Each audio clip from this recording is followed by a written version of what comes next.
어머니, 저희 독감 걸려서 아버지 장례식 못 가요. 40년을 해로한 남편의 시신이 싸늘하게 식어가는 영안실에서 저는 그 전화를 받았습니다. 평생을 바쳐 키운 하나뿐인 아들이었어요. 대학 보내고 결혼시키고 사업 미천까지 2억 원을 대준 자식이었습니다. 저는 그 말을 믿었어요. 아들이니까요. 내 뱃속에서 나온 자식이니까요. 그런데 사흘 뒤 저는 알게 되었습니다. 아들 내외가 베트남 다낭 골프장에서 인증샷을 찍고 있었다는 사실을요. 며느리가 올린 사진 속 댓글에는 이렇게 적혀 있었습니다. 어차피 갈 때 되셨지 뭐. 하지만 그것들은 몰랐어요. 남대문 시장에서 40년을 버틴 이 76 할머니가 얼마나 무서운 사람인지를요. 어떻게 복수했냐고요? 끝까지 제 이야기 들어보세요. 사연 시작 전 구독과 좋아요를 눌러주시면 그곳에 축복이 가득하시기를 바라겠습니다. 안녕하세요. 제 이름은 한영숙이에요. 올해 76이 됐습니다. 젊었을 때 남대문 시장에서 건어물 도매업을 했어요. 새벽 3시에 일어나서 물건 떼러 다니고 하루 종일 서서 장사하고 밤늦게 정산하고 그렇게 40년을 악착같이 살았죠. 사람들이 저를 보고 여장부라고 했습니다. 깐깐하고 무섭다고도 했어요. 맞는 말이에요. 장사판에서 호락호락하면 살아남지 못하거든요. 저는 그렇게 이 악물고 돈을 벌어서 건물도 사고 아들도 키웠습니다. 남편은 저와 정반대였어요. 평생 제 기에 눌려 살았지만 불평 한마디 없는 사람이었습니다. 아들한테는 한없이 너그러웠고요. 너무 퍼져서 제가 잔소리를 해도 웃기만 했어요. 그래도 50년을 함께 살았으니 정이 어디 가겠습니까? 이제 80 먹은 영감탱이가 된 남편과 저는 조용한 노후를 보내고 있었습니다. 아니, 보내고 있는 줄 알았어요. 그날도 평범한 아침이었습니다. 새벽 5시에 눈이 떠졌어요. 시장 시절부터 몸에 밴 습관이라 아무리 늦게 자도 그 시간이면 저절로 깨집니다. 저는 살금살금 침대에서 일어나 부엌으로 향했어요. 냉장고에서 콩나물을 꺼내 물에 헹구고 냄비에 올렸습니다. 물이 끓기 시작하자 구수한 냄새가 집 안가득 퍼졌어요. 창밖으로 희뿌연 새벽빛이 스며들고 있었습니다. 참 평화로웠어요.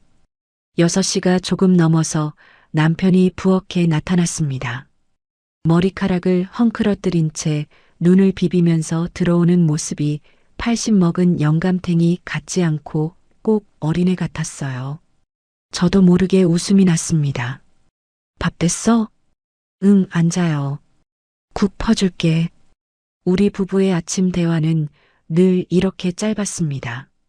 50년을 함께 살다 보니 긴 말이 필요 없었어요. 눈빛만 봐도 뭘 원하는지 알고 기침 소리만 들어도 어디가 안 좋은지 알았으니까요. 남편은 식탁에 앉았고 저는 뜨끈한 콩나물국을 그릇에 담아 내놓았습니다. 평범하디 평범한 아침 풍경이었어요. 이 평범함이 얼마나 소중한 건지 저는 그때 까맣게 몰랐습니다. 식사를 반쯤 했을 때였어요. 남편이 갑자기 수저를 내려놓더니 오른손으로 가슴팍을 두드렸습니다. 여보, 나 체한 것 같아. 가슴이 좀 답답해. 저는 대수롭지 않게 생각했어요. 남편은 원래 급하게 먹는 버릇이 있어서 체하는 일이 종종 있었거든요. 저는 냉장고에서 매실액을 꺼내 따뜻한 물에 타서 건네줬습니다. 밥 좀 천천히 먹어요. 맨날 허겁지겁 먹으니까 그렇지. 그런데 남편의 상태가 점점 이상해지기 시작했습니다. 매실액을 받아든 손이 덜덜 떨리더니 이마에 식은 땀이 송골송골 맺혔어요. 얼굴빛이 신압으로 창백하게 변해가고 있었습니다. 저는 그제야 뭔가 심상치 않다는 걸 깨달았어요. 심장이 쿵 하고 내려앉는 기분이었습니다. 여보, 왜 그래요? 어디가 아파요? 남편은 대답하지 못했습니다. 대신 왼쪽 가슴을 움켜쥐었어요. 입술이 파랗게 질려가고 있었습니다. 숨을 제대로 쉬지 못하는 것 같았어요. 저는 벌떡 일어나서 전화기를 움켜쥐었습니다. 손가락이 너무 떨려서 번호를 제대로 누르기가 힘들었어요. 119에 전화가 연결되기까지 그 몇 초가 얼마나 길게 느껴졌는지 모릅니다. 급해요. 우리 남편이 가슴을 잡고 쓰러지려 해요. 심장인 것 같아요. 주소를 불러주는 동안 남편이 식탁에 엎어졌습니다. 저는 전화기를 귀에 낀 채로 달려가서 남편을 부축했어요. 몸이 축 늘어져서 혼자 힘으로는 제대로 눕히기도 힘들었습니다. 구급차가 온다고 했는데 그 10분이 영겁처럼 느껴졌어요. 저는 남편의 손을 꽉 잡고 있었습니다. 점점 차가워지는 손이 무서웠어요. 의식이 희미해지는 남편의 눈을 들여다보면서 저는 미친 듯이 소리쳤습니다. 여보, 정신 차려요. 여보. 사이렌 소리가 들리고 구급대원들이 들이닥쳤을 때 저는 멍하니 서 있을 수밖에 없었어요. 그들이 남편을 들것에 싣고 심폐소생술을 시작하는 모습을 보면서도 현실 같지가 않았습니다. 구급차 안에서 저는 한 구석에 쭈그리고 앉아 남편의 얼굴만 바라봤어요. 산소 마스크가 씌워진 그 얼굴이 너무 낯설었습니다. 응급실에 도착하자마자 의료진이 남편을 받아갔습니다.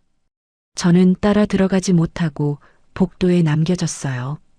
유리문 너머로 하얀 가운을 입은 사람들이 분주하게 움직이는 게 보였습니다.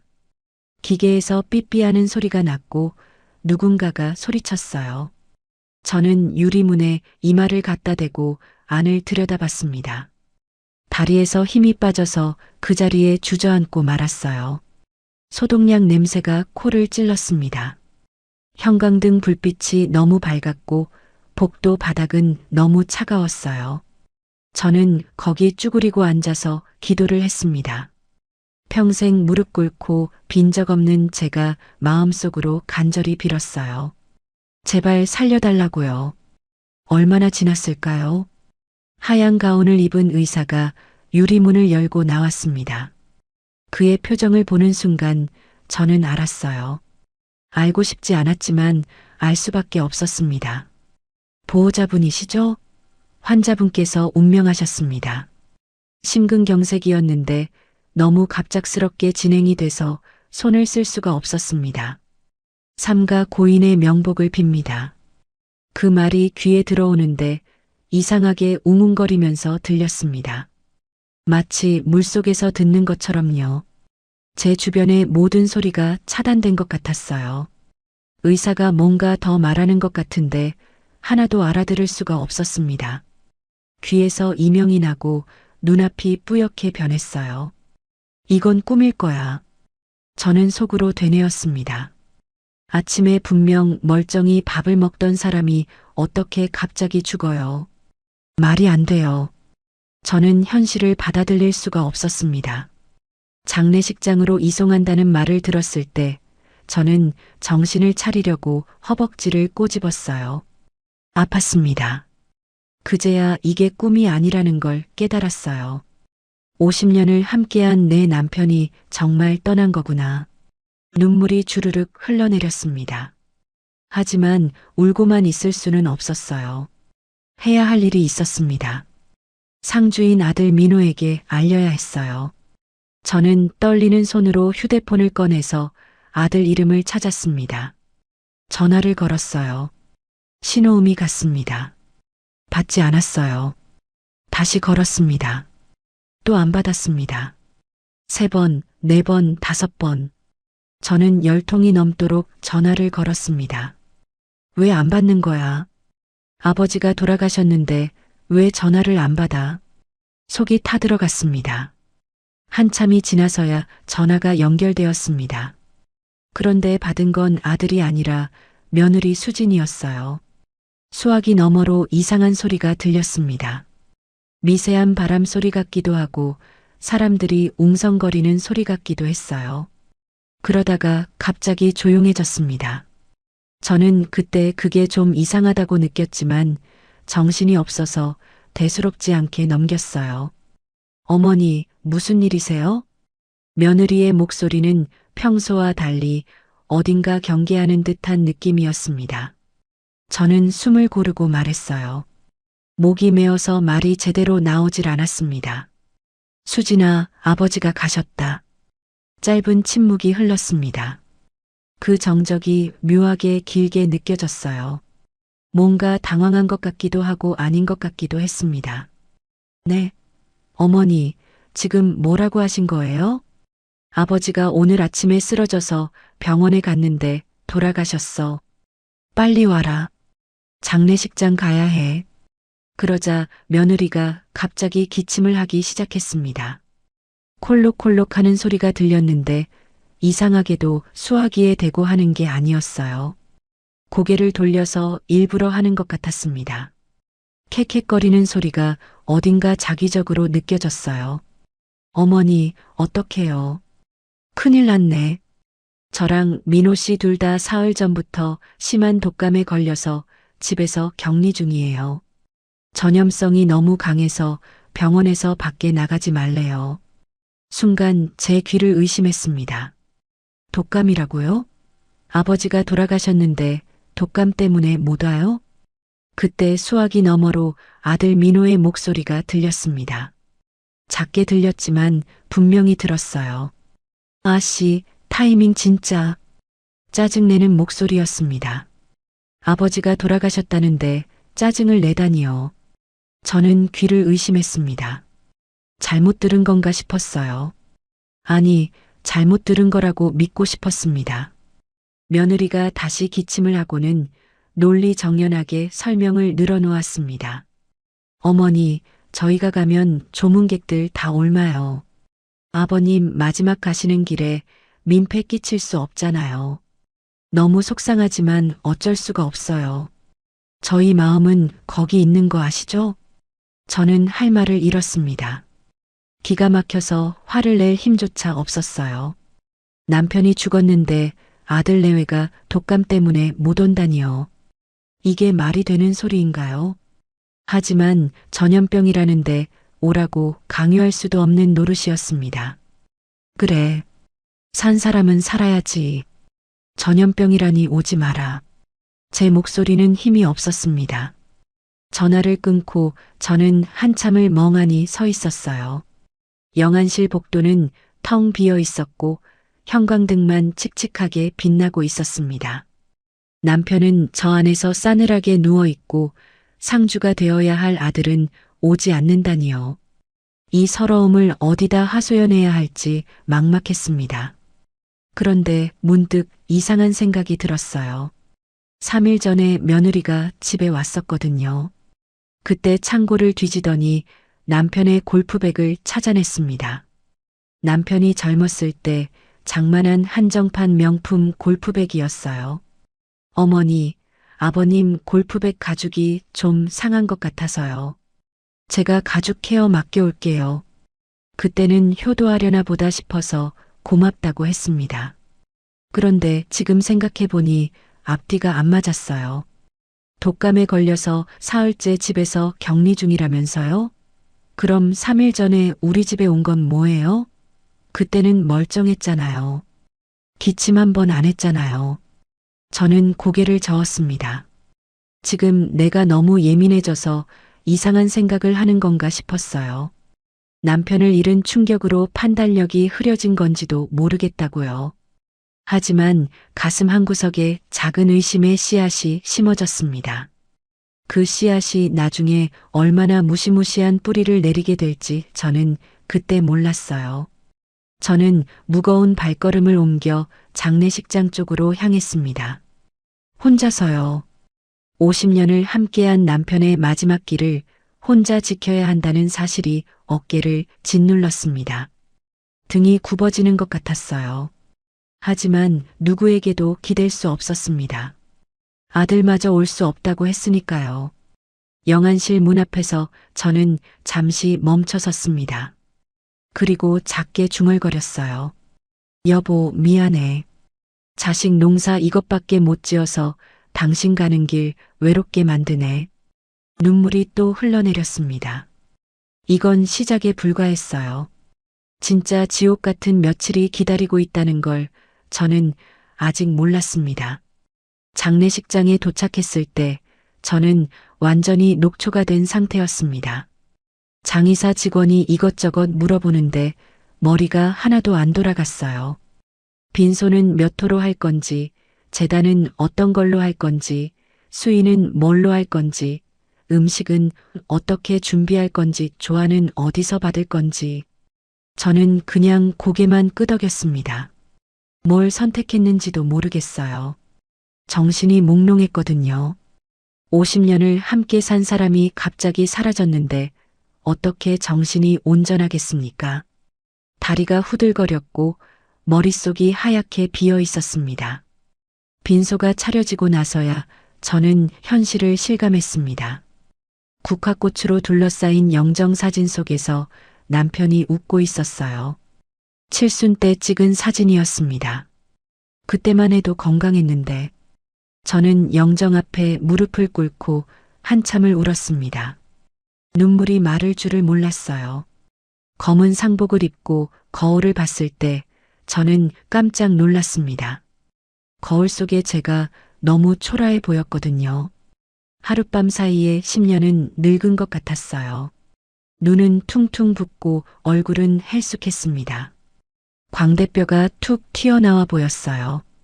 하지만 울고만 있을 수는 없었습니다. 상주가 없으니 제가 다 해야 했어요. 첫날 저녁부터 조문객들이 오기 시작했습니다. 남편이 워낙 인맥이 넓었던 사람이라 아는 얼굴들이 많이 왔어요. 시장 상인의 동료들, 동네 어르신들, 친척들, 남편이 거래하던 도매상 사장들. 그들은 하나같이 빈소에 들어서자마자 두리번거렸습니다. 뭔가를 찾는 눈빛이었어요. 저는 그게 뭔지 알았습니다. 상주를 찾는 거였죠. 영숙 씨, 민호는 어디 있어요? 아들 내외는 안 왔어? 상주가 왜 안 보여? 그 질문을 수십 번도 넘게 받았습니다. 저는 그때마다 같은 대답을 해야 했어요. 심한 독감에 걸려서 격리 중이래요. 전염성이 강해서 못 온대요. 말할 때마다 얼굴이 화끈거렸습니다. 창피했어요. 부끄러웠어요. 아버지 장례식에 아들이 안 오다니요. 아무리 독감이라고 해도 말이 되나요? 조문객들의 표정이 미묘하게 변하는 게 보였습니다. 눈썹을 치켜 올리는 사람, 입꼬리가 실룩거리는 사람, 고개를 갸웃거리는 사람. 믿는 사람도 있었고 못 믿는 사람도 있었어요. 대부분은 의아해하면서도 더 묻지는 않았습니다. 첫날 밤을 꼬박 새웠습니다. 조문객들이 끊이지 않았거든요. 저는 잠도 제대로 못 자고 빈소를 지켰습니다. 다리가 퉁퉁 붓고 허리가 끊어질 것 같았어요. 눈앞이 핑핑 돌았습니다.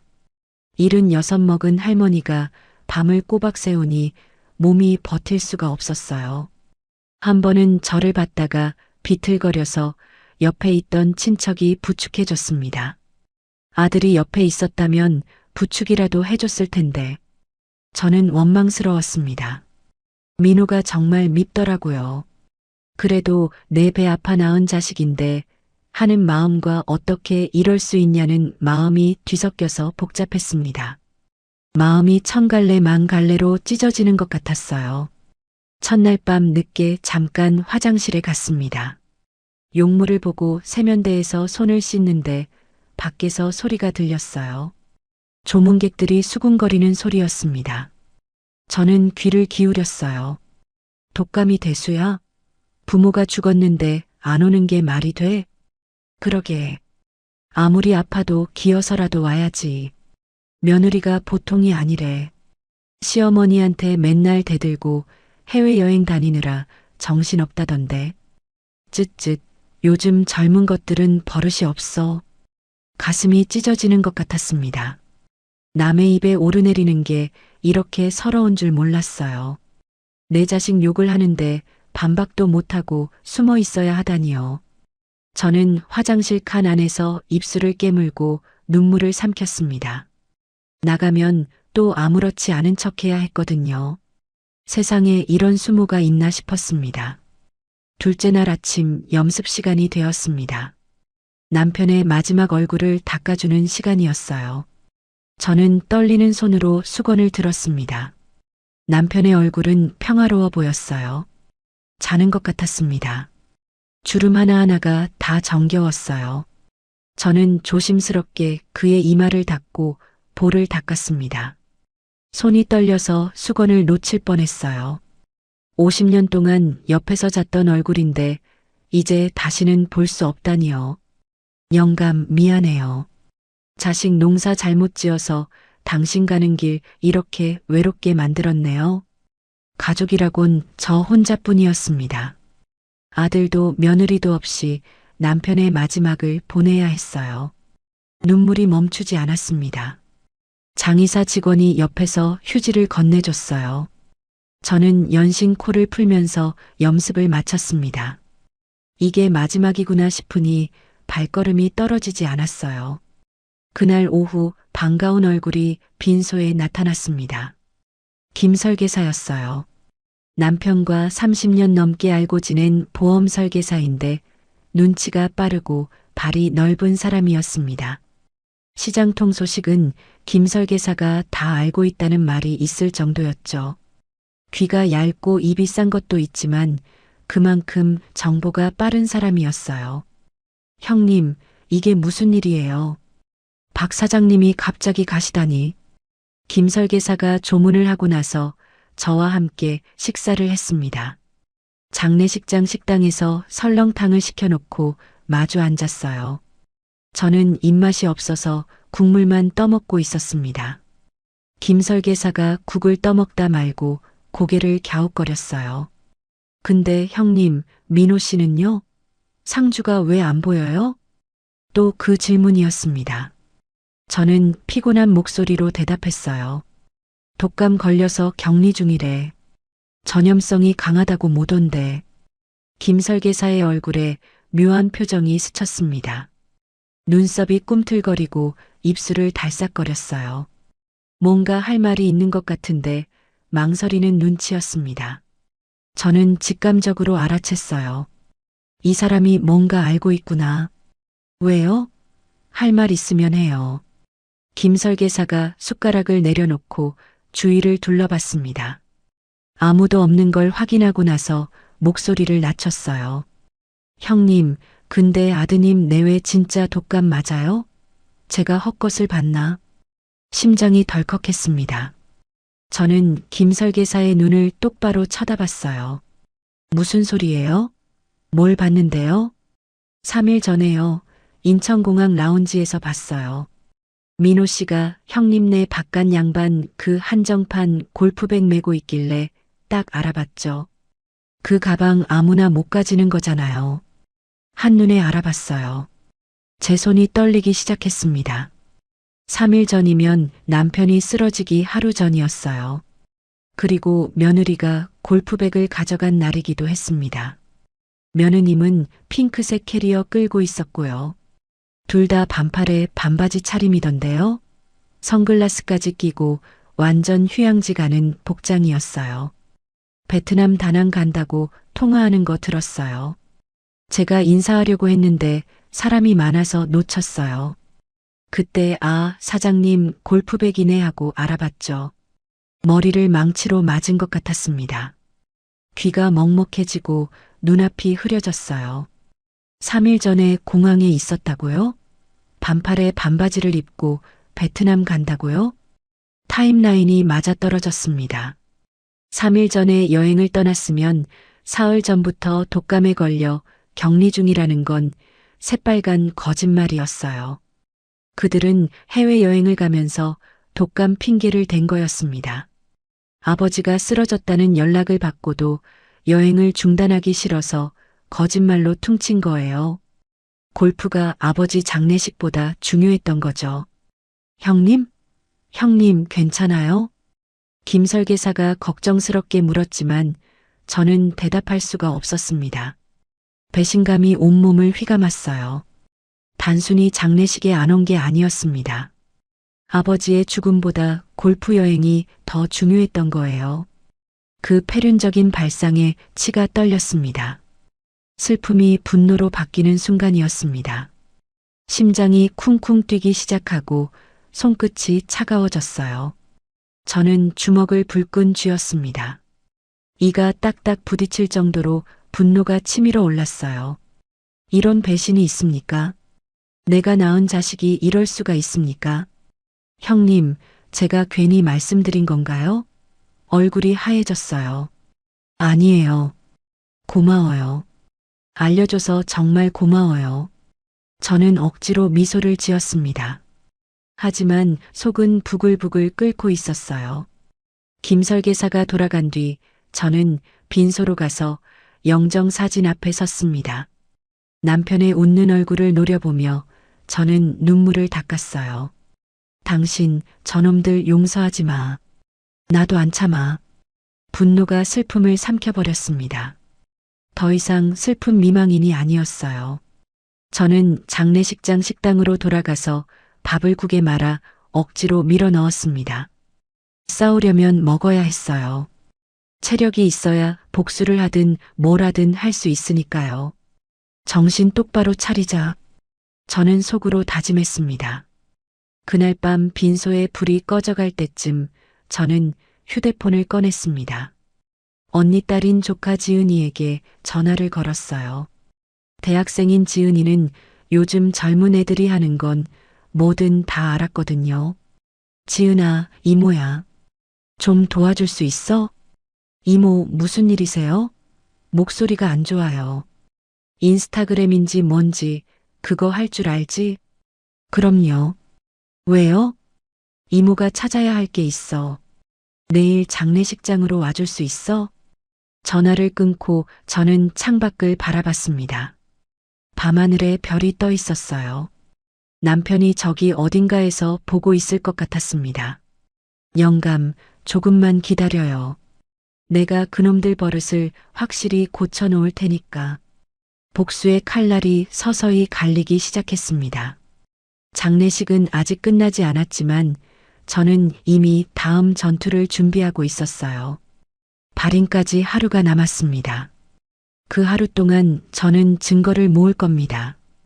확실한 증거를요. 두고 보자. 이 한영숙이 누군지 보여주마. 남대문 시장에서 40년을 굴러먹은 여자를 만만하게 봤다간 큰 코 다칠 줄 알아라. 장례 마지막 날 아침이 밝았습니다. 오늘이 발인이었어요. 남편을 화장터로 보내는 날. 저는 새벽부터 눈이 떠져서 빈소 구석에 앉아 영정 사진을 바라보고 있었습니다. 마지막이라는 게 실감이 나지 않았어요. 어제까지만 해도 함께 밥을 먹던 사람인데. 하지만 슬퍼할 시간이 없었습니다. 오늘 해야 할 일이 있었거든요. 김설계사가 알려준 정보가 사실인지 확인해야 했어요. 아침 9시쯤 조카 지은이가 장례식장에 도착했습니다. 대학교 2학년인 지은이는 노트북 가방을 메고 씩씩하게 걸어왔어요. 검은색 원피스를 입고 화장기 없는 얼굴로 온 모습이 기특했습니다. 어린 시절부터 저를 잘 따르던 아이였어요. 제가 장사하느라 바쁠 때 종종 가게에 와서 심부름도 해주고 손님 응대도 도와줬죠. 똘똘하고 눈치 빠른 게 저를 닮았어요. 이모, 괜찮으세요? 많이 힘드시죠? 지은이가 저를 안아줬습니다. 어린 것이 벌써 이렇게 의젓해졌구나 싶어서 코끝이 찡했어요. 하지만 지금은 울 때가 아니었습니다. 저는 지은이를 빈소 뒤편 조용한 구석으로 데려갔어요. 지은아, 이모가 부탁할 게 있어. 저는 그동안 있었던 일을 설명해 줬습니다. 아들 내외가 독감 핑계를 대고 장례식에 안 온 것, 김설계사가 공항에서 그들을 봤다는 것, 베트남 다낭으로 골프 여행을 갔다는 것. 지은이의 얼굴이 점점 굳어졌어요. 뭐요? 이모부 장례식에 안 오고 해외여행을 갔다고요? 완전 폐륜이잖아요. 지은이가 붕괴하며 목소리를 높였습니다. 저는 손을 내저었어요. 쉿, 조용히 해. 사람들 들어. 아, 네, 죄송해요. 근데 이모, 진짜 너무하다. 어떻게 그럴 수가 있어요? 그래서 그래. 증거가 필요해. 수진이가 SNS에 뭔가 올렸을 것 같은데 이모는 그런 거 할 줄 모르잖아. 내가 좀 찾아봐 줄 수 있어? 지은이가 고개를 끄덕이며 노트북을 꺼냈습니다. 장례식장 와이파이에 연결하더니 능숙하게 화면을 두드리기 시작했어요. 새언니 이름이 최수진 맞죠? 인스타그램 아이디 혹시 아세요? 그런 건 모르지. 수진이 생일은 5월 12일이야. 그거 도움이 될까? 지은이가 화면을 이리저리 넘기며 검색을 했습니다. 한참을 뒤지더니 고개를 갸웃거렸어요. 이모, 새언니 공개 계정은 있는데 최근 게시물이 없어요. 요즘 사람들은 보통 부계정을 따로 써요. 진짜 일상은 거기다 올리거든요. 부계정? 그게 뭔데? 비밀 계정이요. 친한 사람들만 볼 수 있게 따로 만드는 거예요. 지은이가 생일과 이름을 조합해서 여러 아이디를 검색하기 시작했습니다. 한참을 뒤지더니 지은이의 눈이 반짝였어요. 찾았다. 이모, 이것 같아요. 수진오이일이 비공개 계정인데 팔로워가 32명밖에 없어요. 친한 사람들만 보는 계정이 확실해요. 근데 비공개면 우리가 어떻게 봐? 지은이가 능글맞게 웃었습니다. 제가 방법이 있어요. 잠깐만요. 지은이가 친구에게 전화를 걸었어요. 명품 공동 구매를 하는 것처럼 꾸민 계정을 빌려달라는 내용이었습니다. 전화를 끊고 지은이가 설명해 줬어요. 새언니가 명품 좋아하시잖아요. 이런 계정이 팔로우 신청하면 10중 8구 수락해요. 지은이가 빌린 계정으로 며느리의 비공개 계정에 팔로우 신청을 보냈습니다. 이제 기다리는 수밖에 없었어요. 저는 조마조마한 마음으로 빈소와 구석 자리를 왔다 갔다 했습니다. 조문객들 응대를 하면서도 계속 지은이 쪽을 힐끔힐끔 쳐다봤어요. 손에 땀이 났습니다. 만약 수락을 안 하면 어쩌지? 만약 증거가 없으면 어쩌지? 별의별 생각이 다 들었어요. 3시간쯤 지났을 때였습니다. 지은이가 저를 향해 손짓을 했어요. 표정이 밝았습니다. 심장이 두근거리면서 달려갔습니다. 이모, 수락됐어요. 지은이가 화면을 보여줬습니다. 저는 돋보기를 꺼내 화면을 들여다봤어요. 그 순간 눈앞이 캄캄해졌습니다. 화면 가득 펼쳐진 사진들. 새파란 수영장에서 칵테일을 들고 있는 며느리. 야자수가 늘어선 해변에서 비키니를 입고 포즈를 취하고 있는 사진. 화려한 리조트 로비에서 셀카를 찍은 사진. 날짜를 보니 바로 이틀 전 장례식 첫날에 올린 거였어요. 남편이 영안실에 누워 있을 때 며느리는 수영장에서 놀고 있었던 겁니다.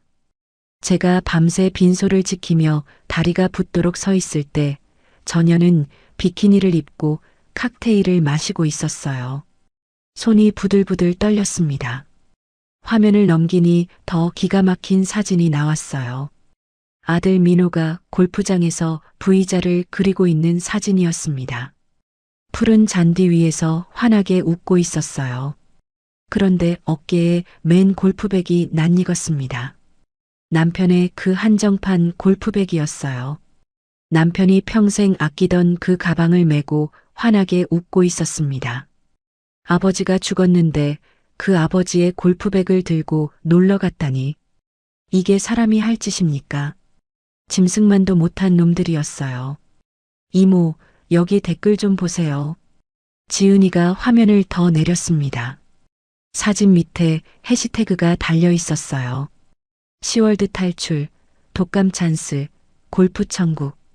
그리고 친구가 단 댓글이 보였습니다. 시아버지 돌아가셨다며? 그 밑에 며느리가 단 답글이 있었어요. 어차피 갈 때 되셨지 뭐. 난 내 인생 즐길래. 저는 휴대폰을 바닥에 던질 뻔했습니다. 지은이가 황급히 막았어요. 눈에서 눈물이 흘러내렸는데 슬픈 눈물이 아니었습니다. 분노의 눈물이었어요. 이가 딱딱 갈렸습니다. 이모, 진정하세요. 증거 다 날아가요. 내가 저런 걸 며느리라고 드리고 밥을 해 먹였구나. 내가 미쳤지. 저는 이를 악물었습니다. 지은이가 침착하게 말했어요. 이모, 지금 중요한 건 증거 확보예요. 제가 다 캡처해 놓을게요. 사진이고 댓글이고 날짜 나오게 전부 저장할게요. 나중에 지워도 소용없게요. 지은이가 능숙하게 화면을 캡처하고 파일로 저장했습니다. 모든 사진, 모든 댓글, 모든 날짜를 하나도 빠짐없이 긁어 모았어요. 사진이 30장이 넘었습니다. 댓글도 수십 개였어요. 저는 그 모습을 지켜보면서 마음을 다잡았습니다. 울어봤자 소용없어. 복수를 해야 해.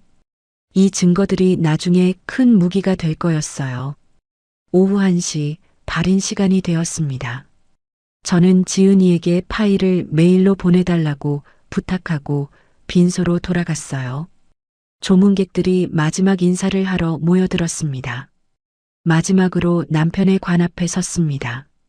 국화꽃 향기가 코끝을 스쳤어요. 흰 국화가 관을 가득 덮고 있었습니다. 여보, 이제 가는 거예요. 당신 아들이 뭘 했는지 나 다 알아냈어요. 걱정 마요. 내가 반드시 그 버릇 고쳐놓을 테니까. 관이 운구차에 실렸습니다. 화장터까지 가는 길이 멀게 느껴졌어요. 차창 밖으로 스쳐 지나가는 풍경이 흐릿하게 보였습니다. 50년을 함께한 사람을 떠나보내는 길, 상주 없이 홀로 보내는 길, 서럽기도 하고 분하기도 했습니다. 아들이 옆에 없다는 게 새삼 원망스러웠어요. 화장터에서 마지막 인사를 했습니다. 남편의 얼굴을 마지막으로 보는 시간이 주어졌어요. 수의를 입은 남편은 정말 잠든 것처럼 평화로워 보였습니다. 저는 그 얼굴을 한참 들여다봤어요. 50년을 함께한 얼굴. 이제 다시는 볼 수 없는 얼굴. 여보, 잘 가요. 저승에서 편히 쉬어요.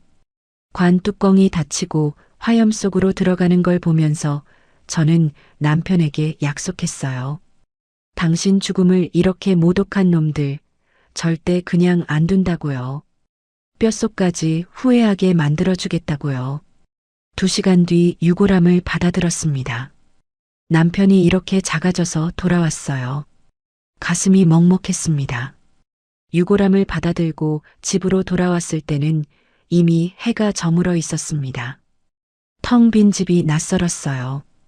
현관문을 열자마자 남편 냄새가 났습니다. 남편이 쓰던 구두가 신발장에 가지런히 놓여 있었어요. 거실에는 남편이 보던 신문이 그대로 있었습니다. 모든 게 그대로인데 남편만 없었어요. 저는 안방으로 들어가서 남편 냄새가 배어 있는 베개를 끌어안고 한참을 울었습니다. 배가 뒤틀리도록 울었어요. 목이 쉴 때까지 울었습니다. 눈물이 마를 때까지 울고 나니 마음이 차갑게 식었어요. 이제 슬퍼할 시간은 끝났습니다. 복수할 시간이었어요. 저녁 8시쯤 휴대폰이 울렸습니다. 아들 민호에게서 온 문자였어요. 어머니, 저희 이제 몸이 좀 나아서요. 내일 집에 찾아뵐게요. 불효자를 용서해 주세요. 저는 콧웃음을 쳤습니다. 여행 끝나니까 이제서야 연락이 오는군. 독감이 나았다고? 웃기고 있네. 베트남 햇볕에 볼때기가 익었겠다. 저는 답장을 보내지 않았어요. 대신 차갑게 미소를 지었습니다. 오냐 와라. 기다리고 있으마. 저는 휴대폰을 내려놓고 지은이가 보내준 파일을 다시 열어봤습니다. 사진 하나하나를 천천히 확인했어요. 골프장 사진, 수영장 사진, 리조트 사진, 그리고 그 망언의 댓글. 어차피 갈 때 되셨지 뭐. 볼 때마다 피가 거꾸로 솟았습니다. 하지만 참았어요. 지금 화내봤자 소용없어. 내일 저놈들이 올 때까지 기다려야 해. 이제 전쟁이 시작되는 겁니다. 저는 유골함을 모신 제단 앞에 앉아서 내일을 준비하기 시작했어요. 어떻게 해야 저놈들을 완벽하게 몰아붙일 수 있을지. 평생 장사하면서 갈고 닦은 계산 능력이 총동원되었습니다. 남대문 시장에서 40년을 굴러먹은 이 한영숙을 만만하게 보면 안 되지. 내일 저놈들이 오면 제대로 보여줄 거야. 이건 이제 시작일 뿐이에요. 진짜 전쟁은 내일부터입니다. 다음 날 오전 11시 초인종이 울렸습니다. 저는 거울을 한번 보고 심호흡을 했어요. 어제 밤새 연습한 대로 해야 했습니다. 절대 먼저 화를 내면 안 돼. 저놈들이 꼬리를 밟을 때까지 기다려야 해. 손이 떨렸지만 억지로 진정시켰어요. 저는 천천히 현관으로 걸어갔습니다. 문을 열자 아들 민호와 며느리 수진이 서 있었습니다. 둘 다 검은 옷을 입고 있었어요. 뒤늦게 상복이라도 차려입은 모양이었습니다. 손에는 과일 바구니를 들고 있었고요. 그런데 아무리 봐도 피부가 까맣게 탔더라고요. 얼굴이며 팔이며 온통 햇볕에 그을린 흔적이 역력했어요. 코끝이며 광대뼈는 벌겋게 익어 있었고 목덜미도 시뻘갰습니다. 독감에 걸려서 3일 동안 집에만 있었다면서요? 웃기고 있네. 어머니, 정말 죄송해요. 저희가 너무 불효했어요. 며느리가 먼저 입을 열었습니다. 눈가에 눈물까지 글썽이고 있었어요. 연기를 하는 건지 진심인 건지 알 수가 없었습니다. 아니, 알 수 있었어요. 저 표정은 분명 연기였습니다. 40년 넘게 장사를 하면서 온갖 사람들을 봐왔거든요. 진심으로 미안해하는 사람의 눈빛은 저렇지 않아요. 들어와. 저는 짧게 말하고 돌아섰습니다. 최대한 감정을 숨기려고 노력했어요. 거실로 안내해서 소파에 앉으라고 했습니다. 저는 맞은편 의자에 앉았어요. 어머니, 진짜 저희가 잘못했어요. 독감이 너무 심해서 움직일 수가 없었어요. 아들 민호가 고개를 숙이며 말했습니다. 목소리에 미안함이 묻어나는 것 같기도 했지만 저는 그걸 믿지 않았어요. 며느리가 옆에서 거들었습니다. 저희도 얼마나 가슴이 찢어지는지 몰라요. 아버님 마지막 길을 못 지켜드렸으니까요. 어머니 혼자 고생하셨을 생각에 너무 죄송해요.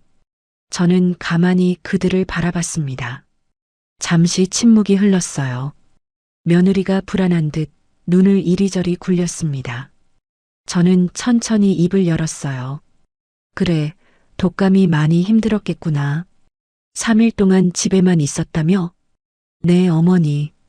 정말 고열의 기침에 난리가 났어요. 며느리가 고개를 끄덕였습니다. 저는 고개를 갸웃거렸어요. 근데 이상하네. 3일 동안 집에만 있었는데 왜 이렇게 얼굴이 까맣게 탔어? 순간 며느리의 표정이 굳었습니다. 아들도 당황한 기색을 감추지 못했어요. 며느리가 더듬거리며 대답했습니다. 아, 이거요? 그게 집에 있으면서 베란다에서 좀 햇볕을 쬐었어요. 비타민 D가 면역력에 좋다고 해서요. 베란다에서요? 근데 팔뚝하고 발등까지 이렇게 고르게 타려면 베란다에서는 안 되겠는데. 저는 며느리의 발등을 가리켰습니다.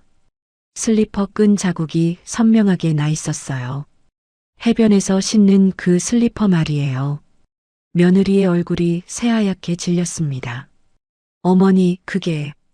됐어. 변명 안 해도 돼. 저는 휴대폰을 꺼냈습니다. 지은이가 보내준 사진들을 열었어요. 화면을 며느리 앞에 들이밀었습니다. 이게 뭐야? 며느리의 눈이 휘둥그레졌습니다. 자기가 올린 사진이 거기 있으니 얼마나 놀랐겠어요. 입이 벌어지고 눈동자가 흔들렸습니다.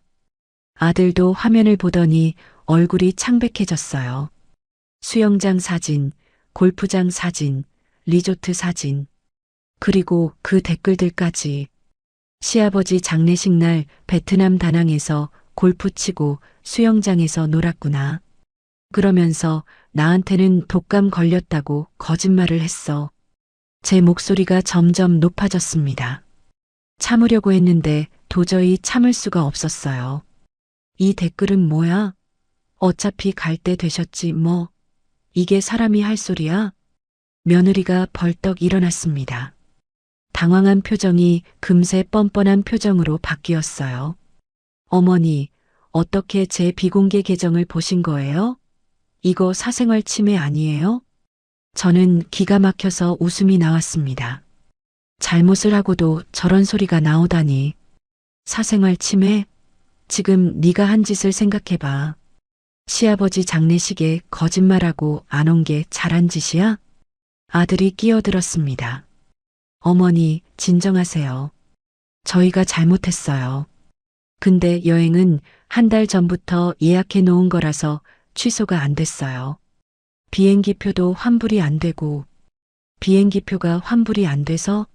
그래서 아버지 죽음보다 돈이 더 중요했어? 저는 자리에서 벌떡 일어났습니다. 손이 부들부들 떨렸어요. 그리고 이 골프백은 뭐야? 이거 네 아버지 거잖아. 아버지가 평생 아끼던 건데 이걸 들고 놀러 갔어? 아들이 말문이 막힌 듯 입만 벙긋거렸습니다. 며느리가 대신 나섰어요.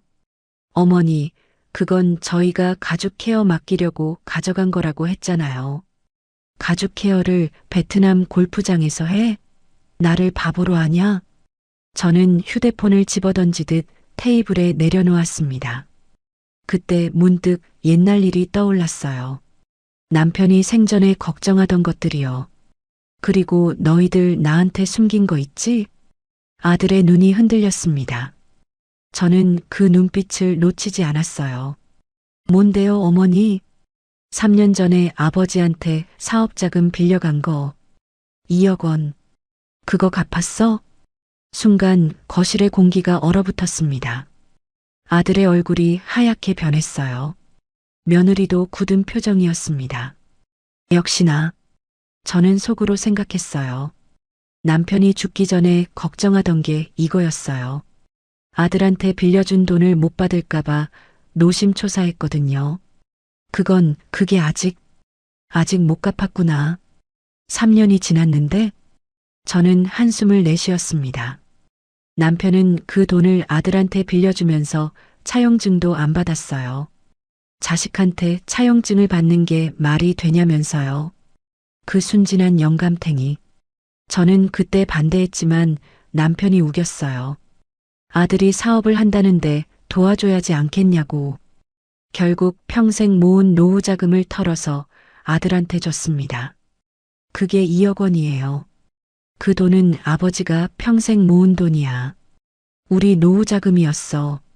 그걸 너한테 빌려줬는데 3년이 지나도록 한 푼도 안 갚고 장례식에는 안 오고 해외여행을 가? 저는 가슴을 쳤습니다. 목이 메어서 말이 제대로 안 나왔어요. 3년 전 그날이 떠올랐습니다. 아들이 무릎을 꿇고 울면서 빌었어요. 사업이 망해서 당장 돈이 필요하다고, 이번만 도와달라고. 남편은 그 모습을 보고 금고를 열었어요. 평생 모은 돈을 꺼내서 아들 손에 쥐어줬습니다. 네 아버지가 얼마나 속상해했는지 알아? 매일 밤 한숨만 쉬면서 그래도 내 아들인데 믿어야지 하고 스스로 달래더라. 그런 아버지를 이렇게 배신해? 아들이 고개를 푹 숙였습니다. 어깨가 축 처져 있었어요. 하지만 며느리는 달랐습니다. 오히려 눈을 부라리며 저를 쳐다봤어요. 어머니, 그 돈은 나중에 유산으로 받을 거니까 먼저 쓴 거예요. 어차피 저희 못 아니에요? 순간 저는 눈앞이 캄캄해졌습니다. 이게 사람의 입에서 나올 소리인가요? 유산? 남편이 아직 살아있을 때 유산 타령이나 하고, 지금도 남편 유골이 저 방에 모셔져 있는데 유산 이야기를 하다니 머리끝까지 열이 확 올랐습니다. 너 지금 뭐라고 했어? 틀린 말 했나요? 시아버지 시어머니 돈은 어차피 민호 씨한테 가는 거잖아요. 조금 먼저 쓴 거지 뭐가 문제예요? 아들이 며느리를 말리려고 했지만 이미 늦었습니다. 저는 숨이 턱 막혔어요. 세상에 이런 인간이 있다니. 사람이 이렇게까지 뻔뻔할 수가 있나요? 저는 천천히 고개를 끄덕였습니다. 그래. 잘 알았어. 너희들 생각이 그렇구나. 저는 자리에서 일어났습니다. 현관 쪽을 가리키며 말했어요. 나가라. 어머니, 지금 당장 나가. 다시는 이 집에 발도 들이지 마. 아들이 황급히 일어났습니다. 눈에 눈물이 고여 있었어요. 어머니, 잠깐만요. 저희가 잘못했어요. 제발, 잘못한 거 알면 됐어. 나가. 며느리가 아들의 팔을 잡아 끌었습니다. 작은 목소리로 뭐라고 속삭이더니 아들을 데리고 현관으로 향했어요. 저는 그 뒷모습을 차갑게 지켜봤습니다. 며느리가 신발을 신으면서 저를 흘겨봤어요. 눈빛이 독이 올라 있었습니다. 어머니, 나중에 후회하실걸요. 뭐? 두고 보세요. 저는 그 말에 대꾸하지 않았습니다. 현관문이 쾅 닫히는 소리가 났어요. 저는 그 자리에 주저앉았습니다. 온몸에 힘이 빠졌어요. 이게 내가 평생 키운 자식이구나. 이게 내가 밥해 먹인 며느리구나. 전 물려 키우고 공부시키고 결혼까지 시켜줬더니 돌아온 게 이거였어요. 눈물이 주르륵 흘러내렸습니다. 분한 눈물이었어요. 남편 영정사진이 거실에서 저를 바라보고 있었습니다. 여보, 나 어떡해요? 우리 아들이 저렇게 됐어요. 저는 한참을 울었습니다. 하지만 울고만 있을 수는 없었어요. 며느리가 한 그 말이 귀에 박혀 있었거든요. 어차피 유산으로 받을 거라고. 천만에. 내 재산 한 푼도 저것들한테 안 줘. 저는 눈물을 닦고 일어났습니다. 남편 유골함 앞에 가서 절을 했어요. 여보, 나 결심했어요. 저놈들한테 한 푼도 안 줄 거예요. 당신이 평생 모은 재산을 저런 것들한테 줄 순 없잖아요. 당신도 동의하지요? 내가 알아서 할게요. 저는 휴대폰을 들었습니다. 변호사를 만나야겠어요. 유언장을 새로 쓰고 재산을 정리해야 합니다. 저것들이 예상하는 대로는 절대 안 될 겁니다. 내일 당장 법무법인에 전화해야겠어요. 이 싸움 내가 반드시 이긴다. 남대문 시장에서 40년 굴러먹은 한영숙이 그렇게 만만하게 당하고만 있을 줄 알아? 어림없지. 기다려라. 진짜 복수는 이제부터야. 아들 내외를 쫓아낸 다음 날 저는 법무법인을 찾아갔습니다. 시장에서 거래하던 분이 소개해 준 곳이었어요. 강남에 있는 큰 법무법인이었습니다. 지하철을 타고 강남역에 내려서 10분쯤 걸었어요.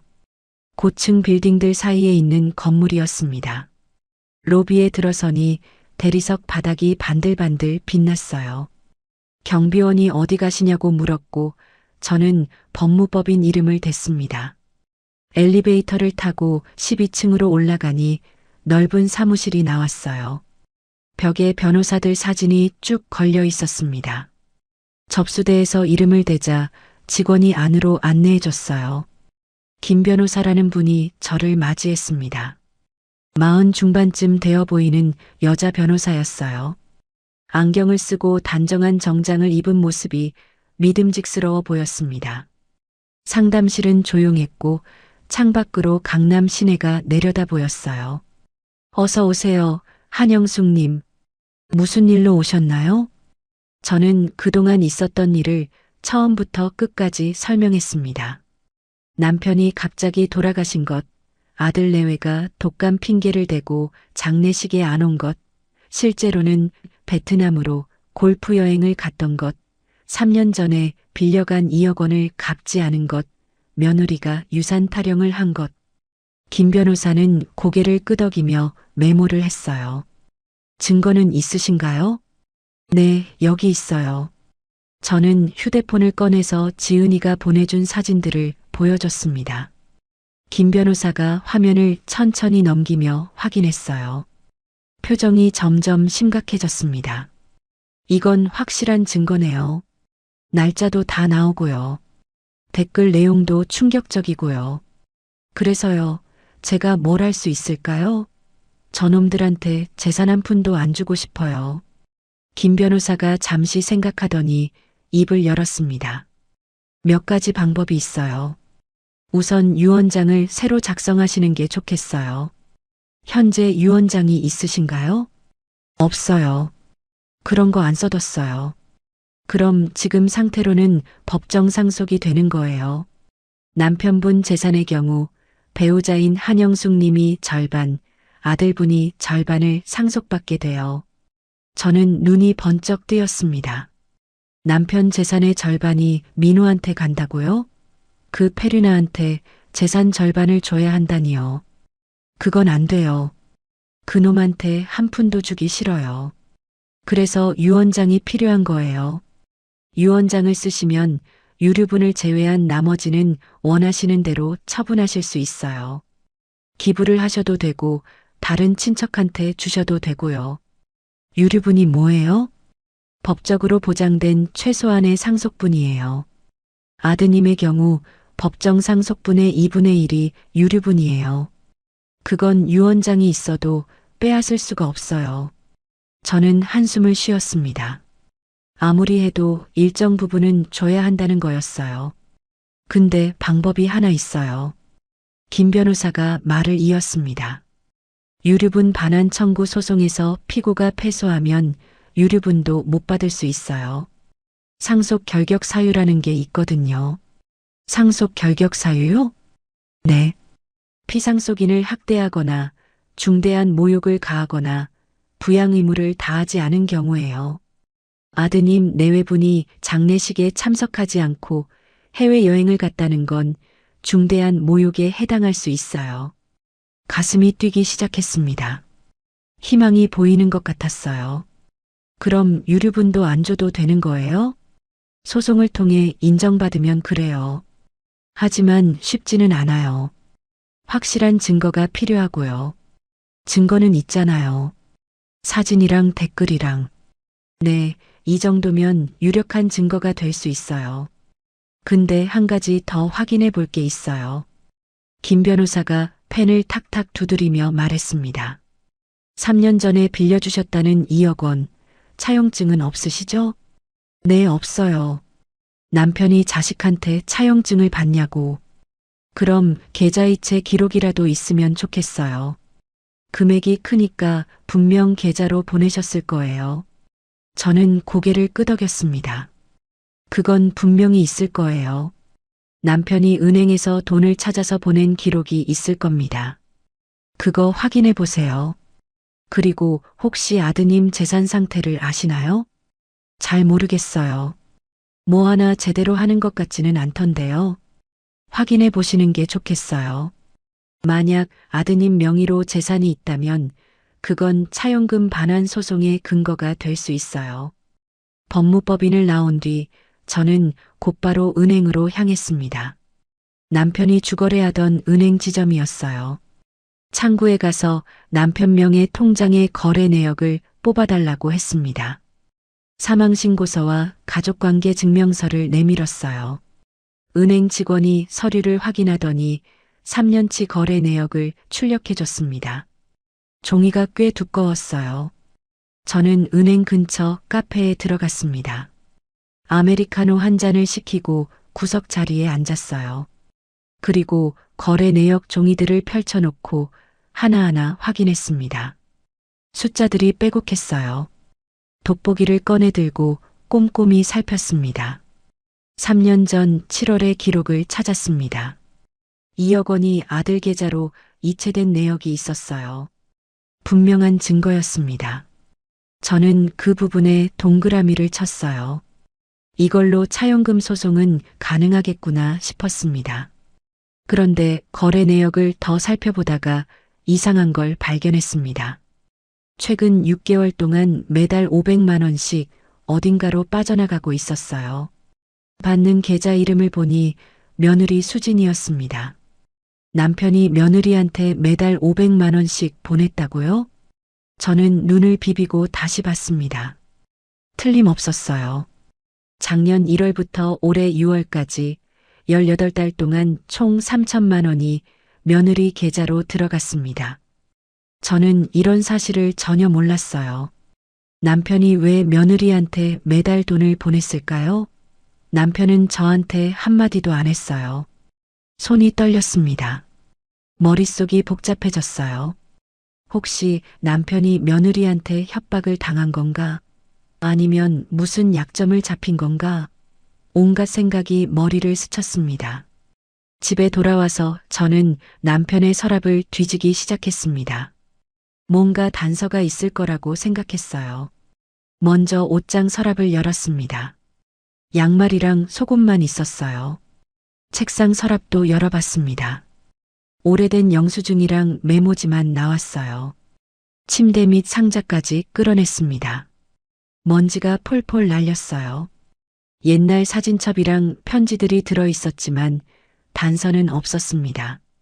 포기하려던 순간 책상 맨 아래 서랍이 눈에 들어왔어요. 자물쇠가 달려 있었는데 열쇠가 꽂혀 있었습니다. 저는 그 서랍을 열었습니다. 안에 갈색 봉투 하나가 있었어요. 남편이 숨겨둔 거였습니다. 봉투 안에는 종이 한 장이 들어 있었습니다. 접힌 종이를 펼쳐보니 각서였어요. 남편의 글씨체였습니다. 삐뚤빼뚤한 그 글씨를 보니 가슴이 철렁 내려앉았어요. 나 박철수는 며느리 최수진에게 매월 500만 원씩 생활비를 지급하기로 약속합니다. 이는 아들 민호의 사업 실패에 대한 보상이며 향후 이의를 제기하지 않겠습니다. 날짜는 작년 1월이었습니다. 남편의 도장까지 찍혀 있었어요. 도장 옆에는 지장까지 찍혀 있었습니다. 완전히 정식 문서처럼 만들어져 있었어요. 저는 멍하니 그 종이를 바라봤습니다. 남편이 왜 이런 각서를 썼을까요? 사업 실패에 대한 보상이라니요. 그건 아들이 못해서 망한 건데 왜 며느리한테 보상을 해요? 이해가 안 됐습니다. 그때 문득 떠오르는 게 있었어요. 작년 초에 남편이 며칠 동안 밤잠을 못 자고 뒤척이던 때가 있었거든요. 무슨 일이냐고 물어도 아무것도 아니라고만 했어요. 밥도 제대로 안 먹고 한숨만 쉬었습니다. 제가 걱정돼서 병원 가자고 해도 괜찮다고만 했어요. 그때 무슨 일이 있었던 거예요. 며느리한테 뭔가 당한 거였구나. 저는 다시 휴대폰을 들었습니다. 지은이에게 전화를 걸었어요. 지은아, 이모야. 부탁할 게 또 있어. 네, 이모. 뭔데요? 작년 1월쯤에 네 새언니가 뭔가 올린 거 없나 확인해 줄 수 있어? 아니면 그 무렵에 무슨 일이 있었는지. 알겠어요. 찾아볼게요. 근데 이모, 무슨 일 있어요? 목소리가 안 좋으세요. 괜찮아. 나중에 얘기해 줄게. 전화를 끊고 저는 한숨을 쉬었습니다. 남편이 숨기고 있던 게 더 있었구나. 도대체 뭐가 있었던 거야? 며느리가 어떻게 남편을 협박해서 이런 각서를 받아냈을까요? 80 먹은 노인한테서 매달 500만 원씩 뜯어내다니. 상상만 해도 치가 떨렸습니다. 저는 남편 영정 사진을 바라봤어요. 여보, 당신 나한테 뭘 숨긴 거예요? 왜 혼자 끙끙 앓았어요? 나한테 말했으면 내가 도와줬을 텐데. 대답은 없었습니다. 영정 속 남편은 그냥 웃고만 있었어요. 저는 눈물을 닦았습니다. 슬프기도 하고 화가 나기도 했어요. 남편이 원망스러웠습니다. 왜 혼자 다 짊어지려고 했어요? 왜 나한테 한마디도 안 했어요? 하지만 지금 중요한 건 진실을 밝히는 거였어요. 며느리가 남편한테서 뭘 뜯어냈는지, 어떻게 협박했는지 알아내야 했습니다. 그래야 제대로 복수할 수 있으니까요. 각서의 내용도 이상했어요. 사업 실패에 대한 보상이라니. 아들이 사업을 망친 건 아들 잘못이지 왜 시아버지가 보상을 해요? 분명 뭔가 있을 거예요. 저는 주먹을 불끈 쥐었습니다. 기다려라. 니들이 한 짓 다 밝혀낼 테니까. 2억 원에 3천만 원까지 한 푼도 안 남기고 다 토해내게 만들어주마. 그리고 남편이 당한 수모도 반드시 갚아줄 거야. 저는 각서를 조심스럽게 접어서 봉투에 다시 넣었습니다. 이것도 중요한 증거가 될 테니까요. 밤이 깊어가고 있었습니다. 저는 불을 끄지 않고 앉아서 다음 작전을 구상했어요. 이 싸움은 끝나지 않았습니다. 아니, 이제 시작이에요. 이틀 뒤 오후 지은이에게서 연락이 왔습니다. 이모 찾았어요. 근데 이거 직접 보셔야 할 것 같아요. 전화로 말씀드리기가 좀 그래요. 지은이의 목소리가 심상치 않았습니다. 평소와 달리 떨리는 것 같았어요. 뭔가 큰 걸 찾은 모양이었습니다. 저는 지은이를 집으로 부르기로 했어요. 1시간쯤 지나서 지은이가 도착했습니다. 초인종이 울리자 저는 서둘러 현관문을 열었어요. 지은이의 표정이 굳어 있는 게 보였습니다. 입술을 꾹 다물고 있었어요. 노트북 가방을 어깨에 메고 있었습니다. 저는 거실로 안내했어요. 뭘 찾은 거야? 이모, 일단 앉으세요. 충격받으실 수도 있어요. 지은이가 노트북을 펼쳤습니다. 화면에 카카오톡 대화 캡처 사진이 떴어요. 저는 돋보기를 꺼내 들었습니다. 이게 뭐야? 새언니 친구 계정을 뒤지다가 찾았어요. 작년 1월에 새언니가 친구한테 보낸 카톡이에요. 화면을 읽어 내려갔습니다. 며느리가 친구에게 보낸 메시지였어요. 드디어 시아버지한테서 각서 받아냈어. 매달 500씩 뜯어내기로 했어. 어떻게 했는데? 손자 카드 썼지. 이혼하고 손자 안 보여주겠다고 했더니 바로 굴복하더라. 늙은이들 손자한테는 약하잖아. 와 대박. 너 진짜 독하다. 돈 없으면 내가 왜 이 집안에 시집 왔겠어. 본전은 뽑아야지. 저는 눈앞이 캄캄해졌습니다. 손이 덜덜 떨렸어요. 그러니까 며느리가 이혼하겠다고 협박을 한 거였어요. 손자를 안 보여주겠다고요. 남편이 그 협박에 굴복해서 각서를 쓴 거였습니다. 우리 손자 준이는 올해 8살이에요. 남편이 얼마나 그 아이를 귀여워했는지 몰라요. 매주 주말마다 손자 보러 가자고 졸랐거든요. 과자 사주고 장난감 사주고 용돈 쥐어주고 손자가 할아버지 하면서 달려오면 남편은 세상을 다 가진 표정을 지었어요. 그 손자를 볼 수 없다는 말에 무릎을 꿇은 거예요. 평생 자식한테 퍼주기만 하던 그 순진한 영감탱이가요. 이모, 괜찮으세요? 지은이가 걱정스럽게 물었습니다. 저는 고개를 저었어요. 괜찮지 않았습니다. 분노가 치밀어 올랐어요. 남편이 얼마나 마음고생을 했을지 생각하니 가슴이 찢어지는 것 같았습니다. 더 있어요, 이모. 지은이가 화면을 넘겼습니다. 또 다른 대화가 나왔어요. 시어머니는 몰라? 당연히 모르지. 시아버지가 혼자 끙끙 앓고 있어. 어차피 저 늙은이들 얼마 안 살 텐데 뭐. 죽으면 다 내 거야. 키읔키읔키읔 야, 너 진짜 무섭다. 저는 휴대폰을 테이블에 내려놓았습니다. 손에 힘이 들어가지 않았어요. 저 늙은이들 얼마 안 살 텐데. 죽으면 다 내 거야. 이게 사람이 할 소리입니까? 제가 밥 해먹이고 명절 때마다 용돈 줬던 며느리가 뒤에서 이런 말을 하고 다녔어요. 이모, 그게 다가 아니에요. 지은이가 또 화면을 넘겼습니다. 이번에는 부동산 등기부등본이었어요. 이게 뭐야? 새언니 명의로 된 오피스텔이에요. 강남에 있는 거요. 작년 3월에 샀더라고요. 뭐, 수진이 명의로 오피스텔을? 네. 매매가가 4억 5천이에요. 저는 멍하니 화면을 바라봤습니다. 작년 3월이면 남편한테서 돈을 뜯어내기 시작한 지 2달 뒤였어요. 그 돈으로 오피스텔을 산 거였습니다. 그것도 자기 명의로요. 남편이 허리띠 졸라매고 평생 모은 돈을 전연히 빼돌려서 자기 재산을 불린 거예요. 민호는 알까? 모를 거예요. 새오빠 명의가 아니라 새언니 단독 명의거든요. 부부 공동 명의도 아니고요. 머릿속이 복잡해졌습니다. 며느리가 시아버지한테서 뜯어낸 돈으로 자기 명의 부동산을 샀어요. 남편 몰래요. 이건 완전히 계획적인 사기였습니다. 처음부터 끝까지 다 계산된 거였어요. 결혼할 때부터 이 집안 재산을 노리고 들어온 게 분명했습니다. 지은아, 이거 다 저장해뒀지? 네, 이모. 캡처 다 해놨어요. 등기부등본도 발급받아놨고요.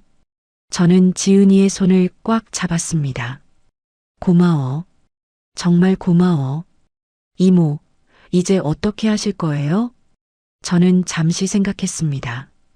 이제 모든 퍼즐이 맞춰졌어요. 며느리가 뭘 했는지, 왜 그랬는지, 돈이 어디로 갔는지 다 알아냈습니다. 이제 복수할 차례였어요. 변호사한테 다시 가봐야겠다. 다음 날 아침 저는 김 변호사를 다시 찾아갔습니다. 지하철을 타고 강남까지 가는 동안 가슴이 두근거렸어요. 드디어 반격할 수 있다는 생각에 힘이 났습니다. 법무법인에 도착해서 새로 찾은 증거들을 모두 보여줬어요. 카카오톡 대화 캡처, 등기부등본, 은행 거래 내역, 남편이 쓴 각서까지 테이블 위에 서류들을 쭉 펼쳐놓으니 꽤 두꺼웠습니다. 김 변호사가 자료를 하나하나 검토했어요.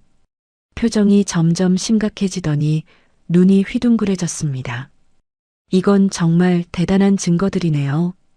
협박에 의한 강요, 사기, 횡령까지 해당될 수 있어요. 그럼 뭘 할 수 있어요? 우선 형사고소가 가능해요. 협박죄, 공갈죄로요. 민사소송도 가능하고요. 부당이득 반환 청구를 할 수 있어요. 김 변호사가 서류를 정리하며 말을 이었습니다. 그리고 상속 결격 사유도 충분히 인정될 수 있어요. 이 정도면 법원에서도 인정해 줄 거예요. 유류분 청구도 막을 수 있을 것 같아요. 가슴이 벅차올랐습니다. 드디어 길이 보이는 것 같았어요. 그리고 한 가지 더요. 김 변호사가 안경을 고쳤으며 말했습니다. 며느리 분명히 오피스텔 있잖아요. 이게 시아버지분 돈으로 산 거라는 게 입증되면 사회행위 취소 소송을 할 수 있어요. 그러면 그 오피스텔을 빼앗을 수 있어요. 오피스텔을 빼앗는다고요? 네. 원래 시아버지분 재산인데 불법으로 빼돌린 거니까요. 법원에서 인정하면 원상회복 명령이 나와요. 며느리분이 오피스텔을 팔아서 돈으로 돌려주든지 아니면 소유권 자체를 넘겨야 해요. 그게 가능해요? 충분히 가능해요. 자금 출처가 시아버지분 계좌에서 나온 게 확실하니까요. 거래 내역이 증거가 되죠. 저는 고개를 끄덕였습니다. 2억 원에 3천만 원, 거기에 오피스텔까지. 한 푼도 안 남기고 다 토해내게 만들어야겠어요. 변호사님, 소송 진행해 주세요. 형사고소랑 민사소송 다요. 알겠습니다. 서류 준비하는데 일주일 정도 걸릴 거예요. 그동안 상대방한테는 아무 말씀 마세요. 기습적으로 가야 효과가 있어요. 알겠습니다. 입국 다물고 있을게요. 저는 김 변호사와 악수를 하고 상담실을 나왔습니다. 법무법인을 나온 뒤 저는 하늘을 올려다봤습니다. 파란 하늘이 맑게 개어 있었어요. 구름 한 점 없는 청명한 날씨였습니다. 가슴속에 응어리졌던 분노가 조금씩 풀리는 기분이었어요. 아직 끝난 게 아니었지만 이제 시작이었습니다. 전쟁의 시작. 집으로 돌아오는 길에 문구점에 들렀습니다. 노트 한 권을 샀어요. 빨간색 표지의 두꺼운 노트였습니다. 집에 와서 식탁에 앉아 노트를 펼쳤습니다. 펜을 들고 잠시 생각했어요. 그리고 천천히 적기 시작했습니다. 복수 계획. 첫째, 형사고소로 며느리를 벼랑 끝에 몰아넣는다. 협박죄와 공갈죄로 고소한다. 둘째, 민사소송으로 뜯긴 돈을 전부 회수한다. 2억 원과 3천만 원 모두. 셋째, 오피스텔을 빼앗는다. 사회행위 취소 소송을 진행한다. 넷째, 유언장을 새로 써서 아들한테 한 푼도 안 준다. 다섯째, 모든 재산을 사회에 기부한다. 불우이웃 돕기 재단에 전액 기부한다. 저는 펜을 내려놓고 남편 영정 사진을 바라봤습니다. 영정 속 남편은 편안하게 웃고 있었어요. 칠순 때 찍은 사진이었는데 그때만 해도 건강했어요. 손자 준이를 무릎에 앉히고 찍은 사진도 있었는데 저는 일부러 혼자 찍은 사진을 골랐어요. 남편의 미소가 가장 자연스러웠거든요. 여보, 당신이 당한 거 내가 다 갚아줄게요. 전현이 뜯어간 돈 한 푼도 안 남기고 다 토해내게 만들 거예요. 그리고 저놈들한테는 유산 한 푼도 안 줄 거예요.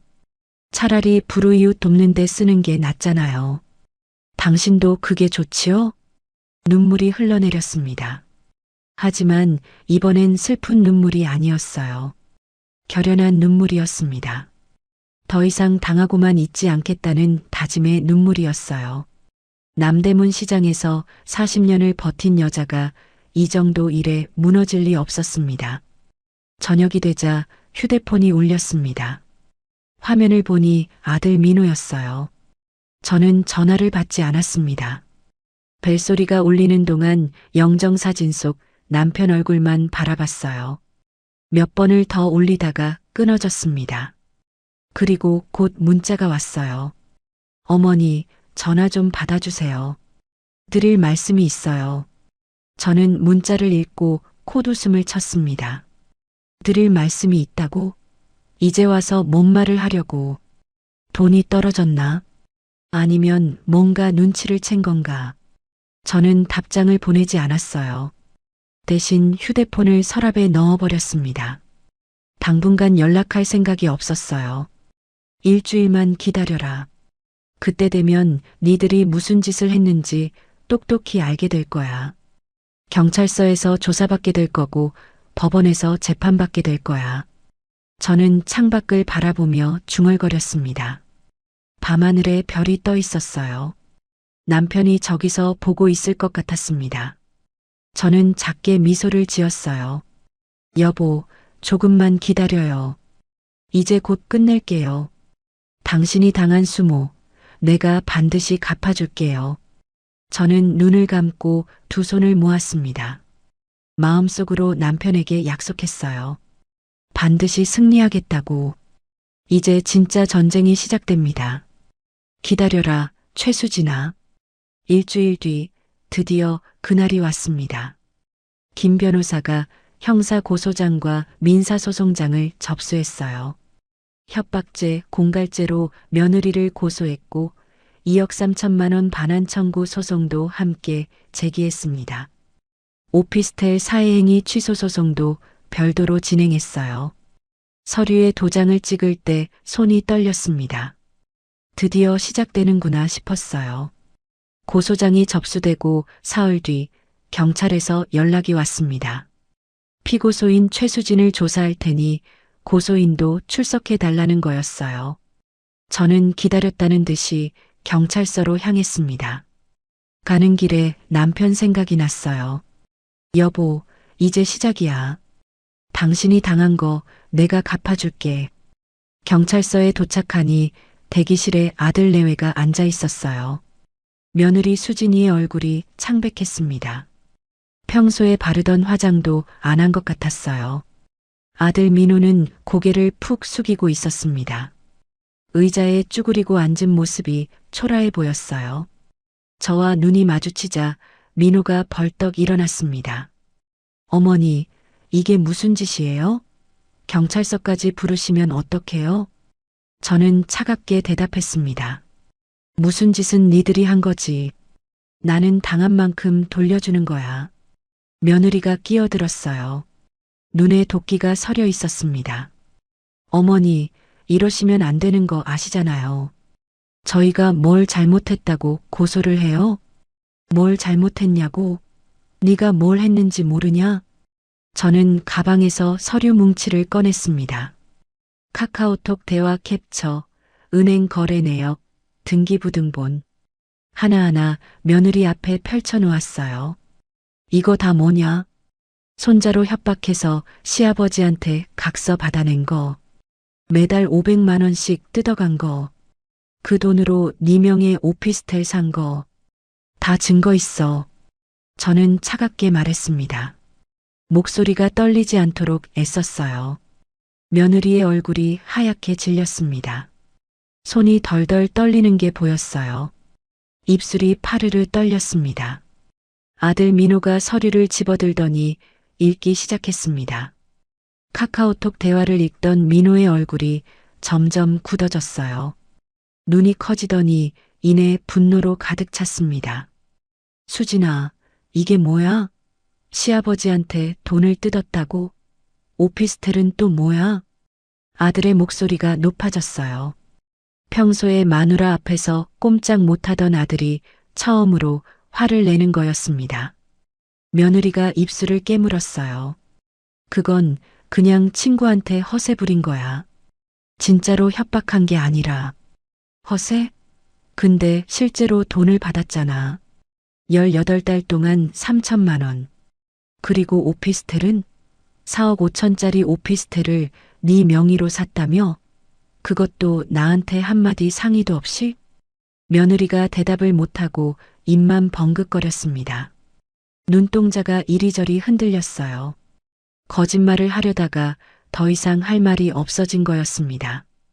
저는 그 모습을 가만히 지켜봤어요. 속이 시원했습니다. 그동안 참았던 분노가 조금씩 풀리는 기분이었어요. 그때 조사실에서 형사가 나왔습니다. 중년의 남자 형사였어요. 최수진 씨, 들어오세요. 며느리가 비틀거리며 일어났어요. 다리에 힘이 풀린 것 같았습니다. 조사실로 들어가는 며느리의 뒷모습이 처량해 보였어요. 어깨가 축 처져 있었습니다. 하지만 저는 동정심이 들지 않았어요. 전현이 남편한테 한 짓을 생각하면 이 정도는 약과였습니다. 늙은이들 얼마 안 산다고 비웃던 년이었어요. 아들 민호가 제 옆으로 다가왔어요. 눈이 충혈되어 있었습니다. 코끝이 빨갛게 부어 있었어요. 어머니, 저 정말 몰랐어요. 수진이가 이런 짓을 했는지. 몰랐으면 됐어. 근데 너도 잘못이 있어. 아버지 장례식에 안 온 거. 그건 내 잘못이야. 그게. 민호가 말끝을 흐렸습니다. 변명할 말이 없는 거였어요. 그리고 3년 전에 빌린 2억 원. 그거 언제 갚을 거야? 민호가 고개를 떨궜습니다.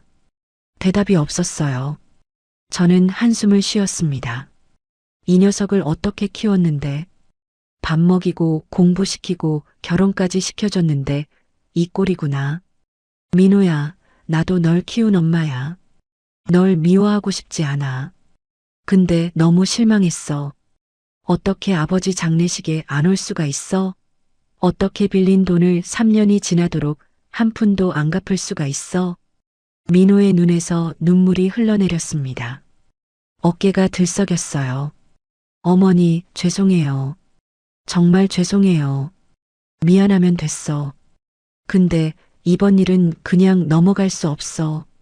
수진이가 한 짓은 범죄야. 법대로 처리할 거야.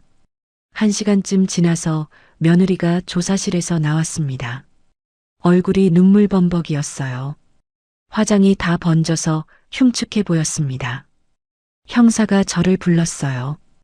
고소인 한영숙 씨, 잠깐 말씀 나누시죠. 저는 조사실로 들어갔습니다. 형사가 서류를 정리하며 말했어요. 증거가 확실하네요. 협박에 의한 금품 갈취로 보입니다. 공갈죄 적용이 가능할 것 같아요. 그럼 어떻게 되는 거예요? 검찰에 송치하면 기소될 가능성이 높습니다.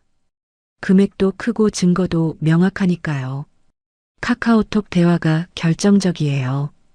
본인이 직접 협박했다고 자백한 거나 마찬가지거든요. 처벌은요? 공갈죄는 10년 이하 징역이에요. 금액이 크니까 실형이 나올 수도 있어요. 가슴이 벅찼습니다. 드디어 전현이 벌을 받게 되는구나. 남편이 당한 수모가 조금이나마 풀리는 것 같았어요. 저는 형사에게 고개를 숙였습니다. 감사합니다. 경찰서를 나오니 해가 저물고 있었습니다. 하늘이 붉게 물들어 있었어요. 서쪽 하늘이 온통 주황빛이었습니다. 저는 깊이 숨을 들이쉬었습니다. 가슴에 맺혔던 응어리가 조금씩 풀리는 기분이었어요. 첫 번째 싸움은 이겼습니다. 형사사건은 검찰로 넘어갈 거예요. 하지만 아직 끝이 아니었습니다. 민사재판이 남아 있었어요. 한 달 뒤 민사법원에서 첫 재판이 열렸습니다. 2억 3천만 원 반환 청구 소송이었어요. 저는 김 변호사와 함께 법정에 들어갔습니다. 높은 천장과 묵직한 판사석이 위험 있어 보였어요. 피고석에 아들 내외가 앉아 있었습니다. 며느리는 고개를 숙이고 있었고 아들은 멍한 표정이었어요. 한 달 사이에 둘 다 많이 수척해져 있었습니다. 재판이 시작되었어요. 판사가 입장하자 모두 일어섰습니다. 김 변호사가 증거들을 제출했어요. 은행 거래 내역, 카카오톡 대화, 각서, 등기부등본. 서류가 두꺼웠습니다. 판사가 서류를 꼼꼼히 읽었어요. 한참을 읽더니 고개를 끄덕였습니다. 상대 측 변호사가 반박을 시도했습니다. 이 돈은 증여로 볼 수 있습니다. 시아버지가 자발적으로 준 것이니까요. 김 변호사가 즉시 반박했어요. 증여가 아닙니다. 이 카카오톡 대화를 보시면 협박에 의해 받아낸 것임이 명백합니다. 손자를 볼 수 없게 하겠다는 협박으로 80 노인에게서 각서를 받아냈습니다. 이건 민법상 강박에 의한 의사표시로 취소가 가능합니다. 판사가 고개를 끄덕였습니다. 상대 측 변호사가 다시 반박을 시도했어요. 피고인이 실제로 이혼 의사가 있었는지는 불분명합니다. 재판장님, 이 대화를 보시면 피고인이 처음부터 금품 갈취 목적으로 협박했음이 명백합니다. 본전을 뽑아야 한다는 표현까지 있습니다. 심리가 진행될수록 분위기는 우리 쪽으로 기울었어요. 증거가 너무 명확했거든요. 며느리의 얼굴이 점점 더 창백해졌습니다. 상대 측 변호사도 더 이상 반박할 말이 없어 보였어요. 재판이 끝나고 법정을 나오는데 아들이 다가왔습니다. 어머니, 제발 합의해 주세요. 수진이가 잘못했어요. 근데 이러다 수진이 감옥 가요. 저는 아들을 똑바로 쳐다봤습니다. 감옥 가면 어때? 전현이 한 짓이 감옥 갈 짓이야.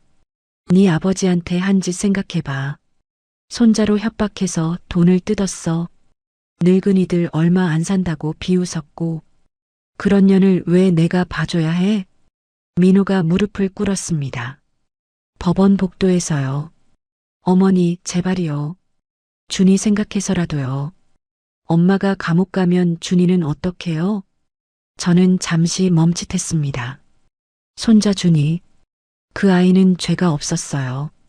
엄마가 무슨 짓을 했는지도 모르는 8살 아이였습니다.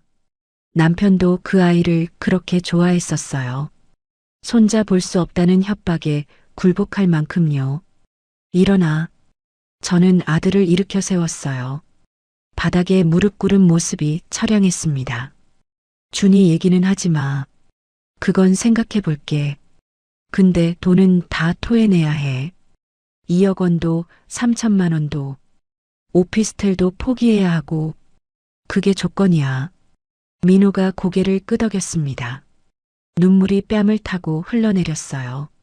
네, 어머니. 다 돌려드릴게요. 오피스텔도 팔아서 드릴게요. 이자까지 다 드릴게요. 그리고 한 가지 더. 저는 아들의 눈을 똑바로 쳐다봤습니다. 수진이랑 이혼해라. 민호가 눈을 크게 떴어요. 어머니, 그년이랑 계속 살면 너도 끝이야. 선택해. 그년이냐, 이 집안이냐. 민호가 고개를 떨궜습니다. 한참을 아무 말 없이 서 있었어요. 그리고 천천히 입을 열었습니다. 알겠어요, 어머니. 저는 돌아섰습니다. 발걸음이 무거웠어요. 하지만 마음은 홀가분했습니다. 이제 거의 끝이었어요. 법원을 나오면서 하늘을 올려다봤습니다. 구름 사이로 햇살이 비치고 있었어요. 남편이 저기서 보고 있는 것 같았습니다. 여보, 다 끝나가요. 조금만 더 기다려요. 당신이 하늘에서 보고 있다면 이제 좀 편해지셨으면 좋겠어요. 마지막 싸움이 남았습니다. 유언장을 쓰고 모든 것을 깔끔히 마무리해야 해요. 6개월이 지났습니다. 긴 싸움이었어요. 경찰 조사, 검찰 조사, 재판. 법원을 수도 없이 오갔습니다. 밤잠을 설치고 머리카락이 하얗게 새어갔어요. 하지만 포기하지 않았습니다. 남편이 당한 수모를 갚아야 했으니까요. 검찰에서 며느리를 기소했어요. 공갈죄로요. 재판이 3번 열렸습니다. 증인으로 출석해서 증언도 했어요. 떨리는 목소리로 남편이 어떻게 협박당했는지 설명했습니다.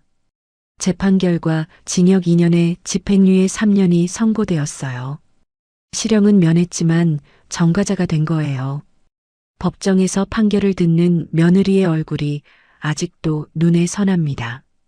창백하게 질려서 벌벌 떨고 있었어요. 판사가 판결문을 읽는 동안 고개를 푹 숙이고 있었습니다. 저는 그 모습을 보면서 속이 후련했어요. 남편이 당한 수모가 조금이나마 갚아진 기분이었습니다. 민사재판도 우리가 이겼습니다. 김 변호사가 정말 잘해줬어요. 법원에서 2억 3천만 원 전액 반환 판결이 나왔습니다. 판사가 피고 측의 주장을 모두 기각했어요. 협박에 의한 금품 갈취임이 명백하다고 했습니다. 오피스텔 사회행위 취소 소송도 승소했어요. 며느리는 오피스텔을 팔아서 돈을 돌려줘야 했습니다. 4억 5천에 샀던 오피스텔이 5억 2천에 팔렸어요. 강남 집값이 오른 거였습니다. 그 돈도 전부 제가 받았어요. 총 7억 5천만 원을 돌려받은 겁니다.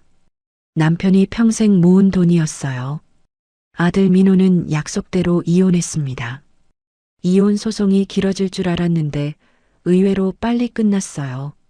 며느리가 형사처벌까지 받은 마당에 버틸 명분이 없었거든요. 위자료도 못 받고 쫓겨났습니다.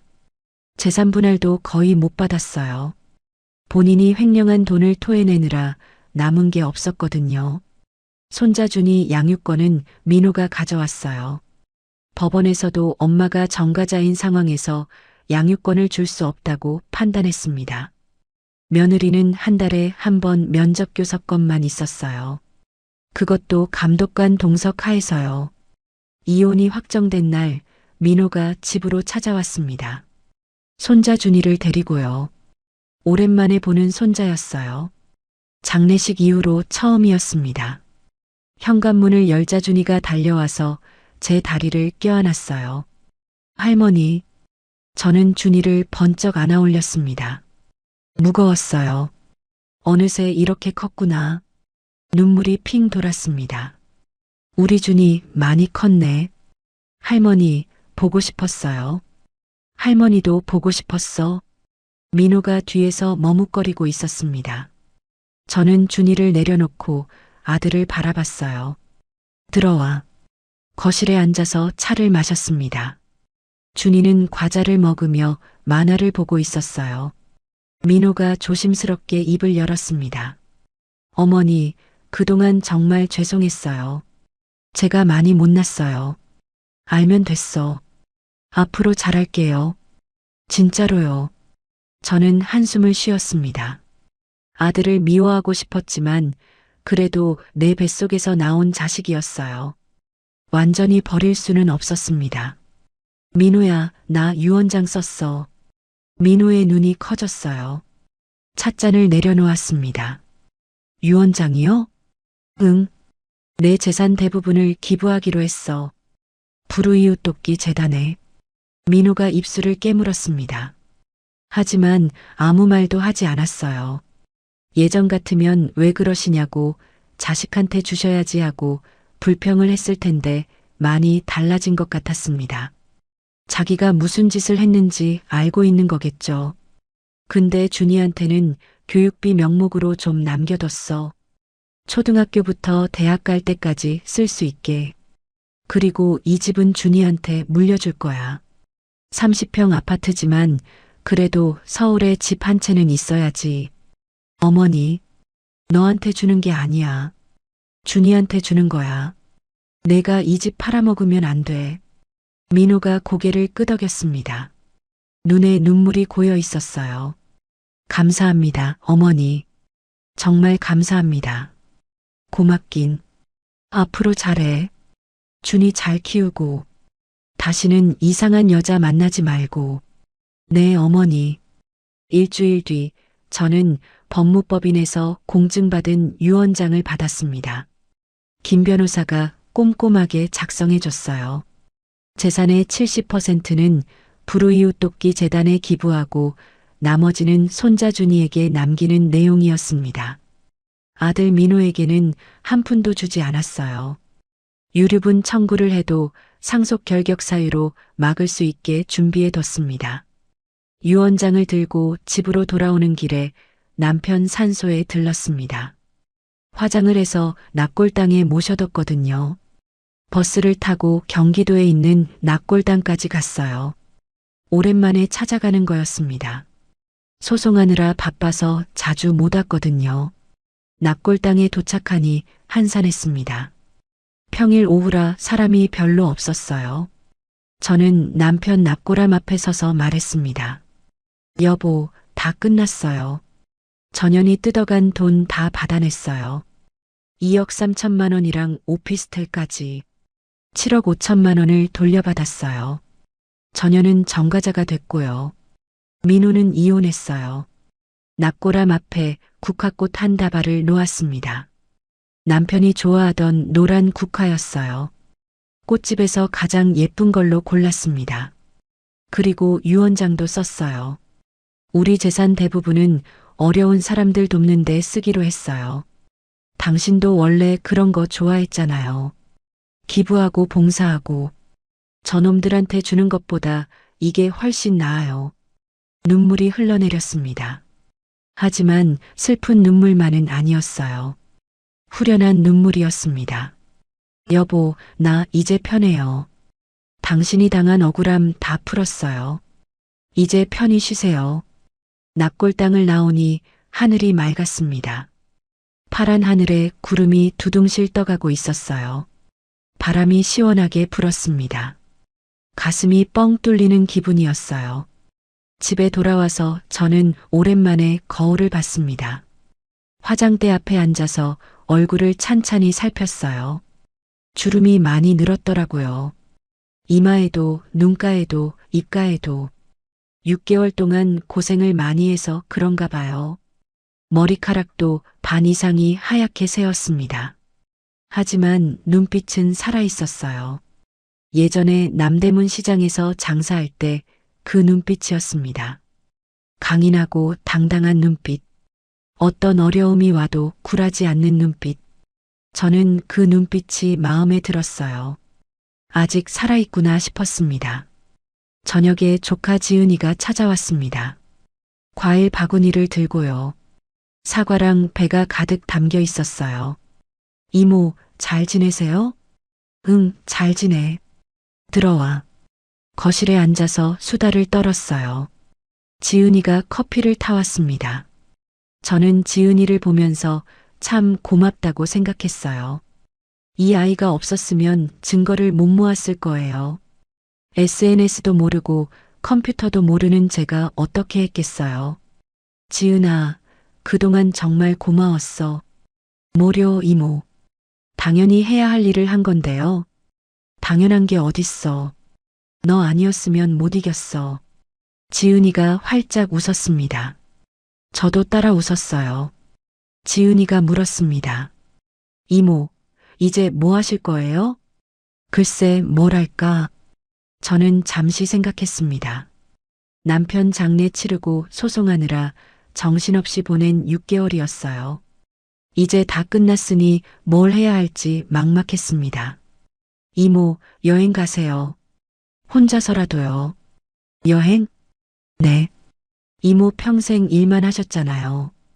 이제 좀 쉬세요. 좋은 데 가서 맛있는 것도 먹고 구경도 하시고요. 지은이 말이 맞았어요. 저는 평생 일만 했습니다.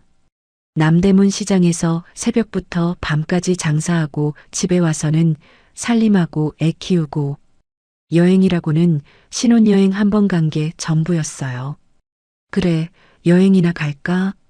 어디 가고 싶으세요? 저는 잠시 생각했습니다. 문득 남편이 생전에 하던 말이 떠올랐어요. 우리 나중에 제주도 한 달 살기 하자. 바다 보면서 느긋하게 살자. 결국 못 갔죠. 남편이 먼저 가버렸으니까요. 제주도 가야겠다. 제주도요? 좋죠. 언제 가실 거예요? 다음 달에. 한 달 살기 해볼까 해. 한 달이요? 대박. 진짜 좋겠다. 너도 같이 가자. 방학 때 일주일만이라도. 이모가 다 쏠게. 지은이가 활짝 웃었습니다. 저도 따라 웃었어요. 오랜만에 웃는 것 같았습니다. 6개월 동안 웃을 일이 없었거든요. 매일 서류 들고 법원 다니고 변호사 만나고 웃을 틈이 없었어요. 이모, 진짜 가는 거죠? 약속이에요. 그래, 약속. 꼭 같이 가자. 지은이가 돌아간 뒤 저는 컴퓨터를 켜봤습니다. 지은이한테 배운 대로 인터넷을 열었어요. 제주도 한 달 살기 숙소를 검색했습니다. 바다가 보이는 펜션이 많이 나왔어요. 가격도 생각보다 비싸지 않았습니다. 한 군데를 골라서 예약했어요. 다음 달 1일부터 한 달 동안 두근두근 설레었습니다. 그날 밤 저는 남편 영정 사진 앞에 앉았습니다. 촛불을 켜고 조용히 말했어요. 여보, 나 제주도 가려고요. 당신이랑 같이 가려고 했던 곳. 맨날 나중에 가자, 은퇴하면 가자 했는데 결국 못 갔잖아요. 이제라도 가볼게요. 당신 목까지 바다 구경 실컷 할게요. 흑돼지도 먹고 전복죽도 먹을 거예요. 영정 속 남편이 웃고 있었습니다. 편안한 미소였어요. 살아생전 저한테 잘했다 칭찬해 줄 때 짓던 그 미소였습니다. 저도 미소를 지었어요. 이제 정말 끝났습니다. 새로운 시작이었어요. 76에 처음으로 혼자 여행을 떠납니다. 무섭기도 하고 설레기도 해요. 하지만 남대문에서 40년 장사한 한영숙인데요. 온갖 진상 손님 다 상대하고 사기꾼도 물리친 여자인데요. 못할 게 뭐가 있겠어요. 여보, 잘 다녀올게요. 저 세상에서 기다리고 있어요. 나중에 만나면 제주도 이야기 실컷 들려줄게요. 오늘의 사연 어떠셨나요? 사연이 마음에 닿았다면 더 좋은 사연으로 찾아뵐 수 있도록 구독과 좋아요를 눌러주세요. 그리고 사연의 주인공을 위한 따뜻한 말씀도 댓글로 부탁드립니다. 여러분의 오늘을 응원합니다. 인생 소풍이었습니다.